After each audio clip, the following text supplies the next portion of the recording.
పొరబాటున చేజారిన తరుణం తిరిగొస్తుందా? ప్రతి పూటొక పుటలా తన పాఠం వివరిస్తుందా?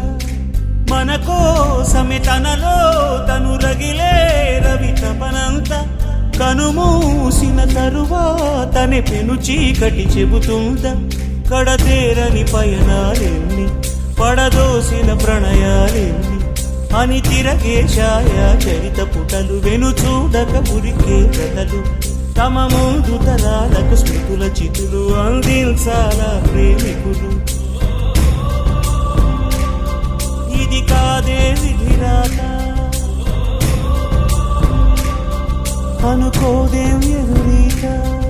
10 నెలలు తనలో నిన్ను మోసిన అమ్మైనా, అప్పుడో ఇప్పుడో కననే కలను